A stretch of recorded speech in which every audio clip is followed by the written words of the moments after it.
আসসালামু আলাইকুম। সবাইকে সতর্ক করার জন্য এই ভিডিওটা আমি বানাচ্ছি। আপনারা সকলে জানেন আমি লাল মুরগির চামড়া বিক্রি করি, তার পাশাপাশি আপনার গরুর বট নতুন করে তুলেছিলাম যে আমি এই ব্যবসাটা করব।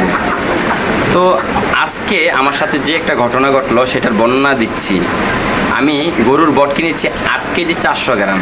ওরা বটটা পরিষ্কার করছে আমার সামনে পরিষ্কার করার পরে এটা ডামের মধ্যে চুবা দিয়ে রাখছে 1 ঘন্টা। 1 ঘন্টা ডামের মধ্যে চুবা দিয়ে রাখছে পানিতে। আমি বলছি ভাইয়া আমি একটু পরে নিয়ে যাব। তো যখন দেখলাম এটা ডামের মধ্যে চুবা দিয়ে রাখছে, তারপরে এটা তুলে 1 থেকে 1.5 ঘন্টা মানে রড দিয়ে ঝুলিয়ে রাখছে। তো এটার মধ্যে যা পানি থাকার কথা সেটা তো ঝরে পড়ে যাওয়ার কথা 1.5 ঘন্টার মধ্যে, কিন্তু আসলে তা হয় নাই।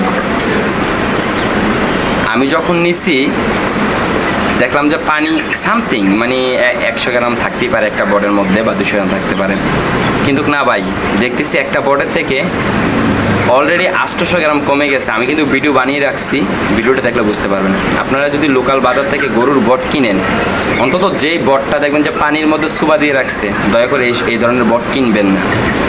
যেহেতু এখানে আমার ফ্যামিলি মেম্বার অনেকেই আছেন এবং আমার বন্ধুবান্ধবরা আছেন, সবার উদ্দেশ্যে এই ভিডিওটা বানানো। আর বিশেষ করে বট যখন কিনবেন 1 কেজি আন্তাজ ছোটো করে কাটবেন, কাটার পর সেই বটটা ওয়েট করে নেবেন, দেখবেন সেটাতে পানি আছে কিনা।